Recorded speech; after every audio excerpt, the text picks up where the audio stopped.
사랑하고 축복합니다.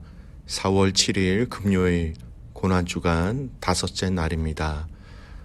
오늘도 우리 주님의 고난을 통한 부활의 소망으로 함께 이기고 함께 승리하며 또 함께 기뻐하는 하루가 되시기를 간절히 소원합니다. 오늘 말씀은 요한복음 11장 25절에서 26절까지의 말씀입니다. 말씀을 봉독합니다. 예수께서 이르시되 나는 부활이요 생명이니 나를 믿는 자는 죽어도 살겠고 무릇 살아서 나를 믿는 자는 영원히 죽지 아니하리니 이것을 네가 믿느냐. 아멘. 오늘 말씀 제목은 죽음을 두려워하지 않는 삶이라는 제목으로 말씀을 나누고자 합니다. 오늘 말씀은 고난주간 다섯째 되는 날이지요. 월요일부터 금요일까지 나눈 말씀을 조금 잠시 정리해 보면서 오늘 말씀으로 들어가면 좋겠습니다. 월요일 말씀 주제는 아주 큰 범위의 주제였지요. 우리는 주님의 십자가와 부활로 주님과 연합된 성도다라는 것이었습니다. 하나 된 성도다라는 것. 두 번째 화요일은 그렇게 부활하신 주님이 우리를 위하여 지금도 하나님의 보좌 우편에서 우리를 위하여 간구하시는 주님이라는 것이죠. 우리도 그래서 우리의 간구함을 통해서 그 우리를 위해서 간구하시는 주님을 만나는 은혜를 누려야 한다라고 말씀드렸습니다. 수요일 날 말씀은요, 주님과 연합한 성도들이 이제는 고난의 자리, 나의 욕심과 욕망으로 인한 고난이 아니라 자기 부인을 통한 그리스도를 인한 또 그리스도를 위한 그 고난에 동참하는 삶을 살아야 한다 말씀드렸고요. 이제 목요일 말씀은 십자가와 부활로 주님과 연합한 성도들이 이 땅에서 주님에게만 소망을 두고 살아가는 삶을 살아야 한다라는 것이었습니다. 믿음과 또한 그 믿음을 견고하게 하며 그 믿음이 떨어지지 않는 소망을 함께 가지며 누리며 살아가는 삶. 소망이 있으면 견딜 수 있고 소망이 있으면 기다릴 수 있고 소망이 있으면 기쁨으로 나아갈 수 있다는 것입니다. 그리고 오늘 금요일 마지막 말씀 주제는 바로 우리 성도들은 그 주님의 고난과 부활을 통하여서 인간이 가장 두려워하고 있는 이 죽음에 대한 문제를 해결하는 사람, 또 해결한 사람들, 그것을 누려야 한다는 것입니다. 여러분, 사람이 제일 무서워하는 문제가 무엇일까요? 병을 무서워한다. 그 병은 결국은 무엇으로 이어지는 통로입니까? 죽음이지요. 아무리 큰 힘과 권력과 부귀와 영화와 재물을 가졌다 하더라도 이 죽음 앞에서는 모든 인간은 작아지며 떨며 두려워할 수밖에 없는 것입니다. 죽음은 모든 사람들이 피해갈 수 없는 것이며 아무리 큰 일이 있다 하더라도 죽음의 문제와 관련된 것보다 더 큰 문제가 없다는 것은 우리는 너무나도 잘 알고 있습니다. 오늘 이 문제에 대해서 말씀을 통해서 우리에게 주님은 분명히 얘기하십니다. 본문을 다시 한번 더 읽겠습니다. 예수께서 이르시되 나는 부활이요 생명이니 나를 믿는 자는 죽어도 살겠고 무릇 살아서 나를 믿는 자는 영원히 죽지 아니하리니 이것을 네가 믿느냐. 부활의 주님을 통하여서 죽어도 살겠고 살아서 믿는 자는 영원히 죽지 아니하리다라는 답을 믿음의 성도들에게 주신 것이었죠. 여러분, 초기 기독교의 교회의 설교의 또 메시지의 핵심이 여러분 무엇인지 알고 계십니까? 예수님의 부활이었습니다. 부활의 기록이 없으면, 부활의 사실이 없으면 우리가 믿는 것도 헛되고 우리가 전하는 것도 헛되다. 이미 성경은 그렇게 이야기하고 있죠. 사도행전 또 이 초기 기독교 문헌 가운데 초기의 설교들의 대부분의 핵심은 부활이 그 중심의 주제였습니다.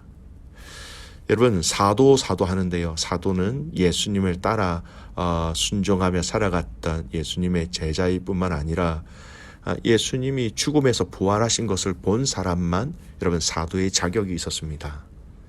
사도 바울은 그가 다메섹 도상에서 부활하신 주님을 만났기 때문에 그가 사도의 조건을 가지게 되었지요. 이를 알지 못하는 사람들은 그래서 바울 사도의 사도권에 대해서 계속해서 도전하였다라는 것입니다.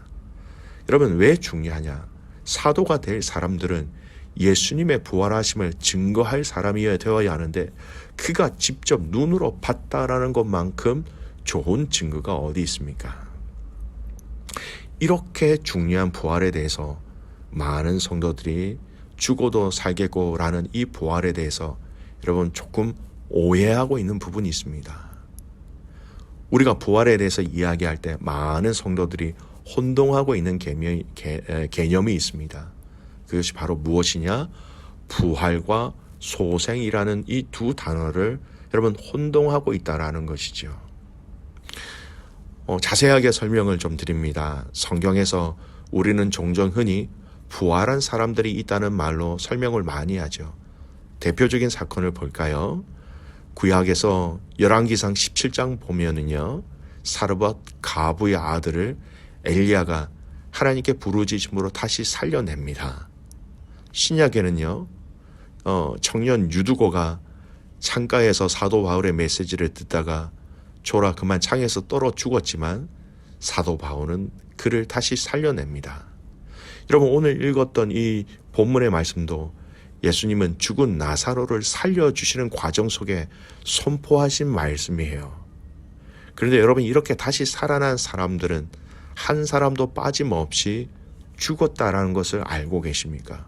그리고 죽었기 때문에 그들의 육체가 썩었다라는 것은 자연스럽게 짐작할 수 있습니다. 여러분 정확하게 말하면 하나님이 다시 다시 살려주신 것이지 성경이 이야기하고 있는 진정한 부활의 의미, 부활체로 다시 살아난 것이 아니라는 것입니다. 여러분 성경에서 말하고 있는 부활과 소생은 그 개념이 확연히 다릅니다. 왜냐하면 성경에서 볼 때 소생에 비해 부활이라는 것은 확실히 두 가지 핵심적인 차이를 가지고 있기 때문입니다. 조금 전에 말씀드렸던 이 내용을 정리하면 그 차이는 이것입니다. 첫 번째, 다시 썩는 것이냐 아니면 썩지 않는 것이냐 하는 관점입니다.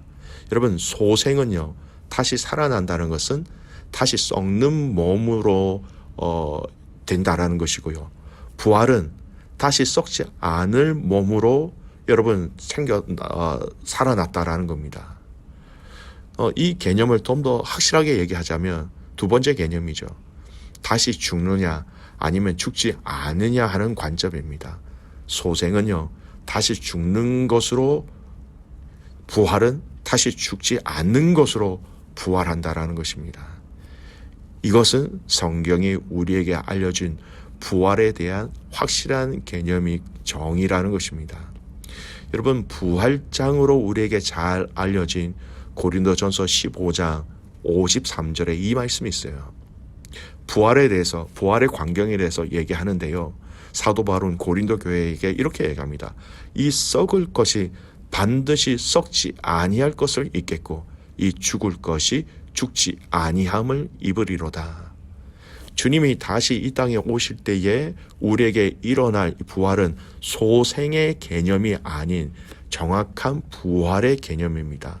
썩지 아니하고 죽지 아니한다라는 것을 분명히 말하고 있지요. 여러분 복음서에서 예수님께서 살려주신 3명의 사람이 있습니다. 마가복음 5장에 보면요, 회당장 야이로의 딸을 예수님이 살려주셨어요. 누가복음 7장에 보면 나이성 가부의 아들을 예수님이 살려주셨습니다. 오늘 읽은 이 요한복음 11장의 배경인 죽은 그 베다니의 나사로, 그를 살려주셨어요. 근데 이런 의미로 정의한다면 이들은 부활한 것이 아니라 소생한 것으로 정의할 수 있습니다. 왜냐하면 그들은 비록 죽었다가 다시 살아났기는 했지만 그들은 다시 죽었고 그들의 몸이 다시 썩었기 때문입니다. 여러분 성경에 이야기하고 있는 부활, 다시 썩지 아니하고 다시 죽지 아니하는 그날에 대해서 아주 자세하게 설명해 주신 성경이 있습니다. 찾으셔서 함께 읽었으면 좋겠습니다. 먼저 하나님 나라에 간 성도들을 기억하며 또 우리가 장차 앞으로 이렇게 될 것임을 믿음으로 고백하며 이 말씀을 우리의 신앙의 고백으로 읽어 나갔으면 좋겠습니다. 고린도전서 15장입니다. 우리가 고린도전서 15장을 부활장이라는 애칭으로 얘기하죠. 고린도전서 15장 51절에서 58절까지의 말씀, 좀 긴 말씀인데요. 장차 우리가 죽었다 할지라도 어떻게 썩지 아니하고 죽지 아니하는 부활체로 다시 일어나고 살아나느냐, 정확하게 부활의 개념을 이렇게 보여주고 있습니다. 고린도전서 15장 51절에서 58절까지 말씀 가능하시면 함께 읽었으면 좋겠습니다. 보라, 내가 너희에게 비밀을 말하노니 우리가 다 잠잘 것이 아니요 마지막 나팔의 순식간에 호련히 다 변화되리니 나팔 소리가 나매 죽은 자들이 썩지 아니할 것으로 다시 살아나고 우리도 변화되리라. 이 썩을 것이 반드시 썩지 아니할 것을 입겠고 이 죽을 것이 죽지 아니함을 입으리로다. 이 썩을 것이 썩지 아니함을 입고 이 죽을 것이 죽지 아니함을 입을 때에는 사망을 삼키고 이기리라고 기록된 말씀이 이루어지리라.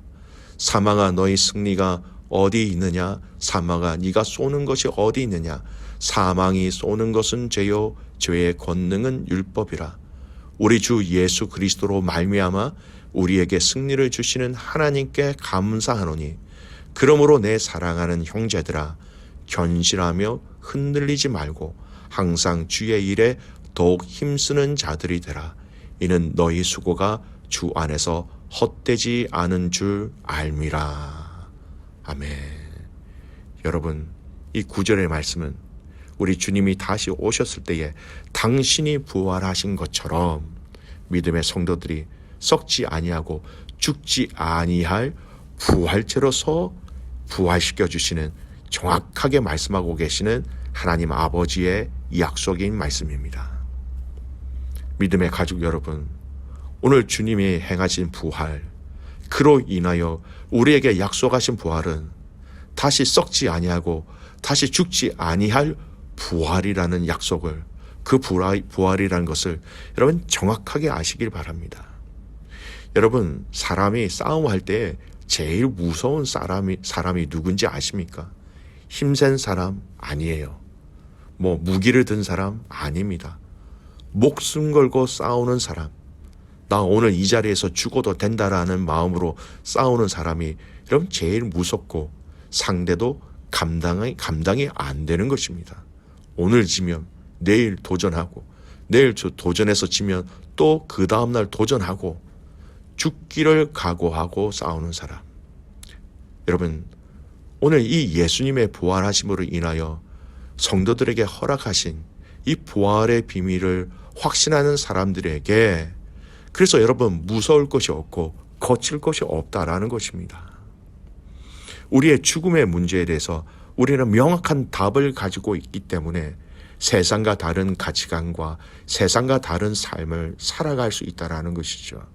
세상과 다른 삶을 살아가는 것, 그것이 바로 믿음의 성도들의 삶이지요.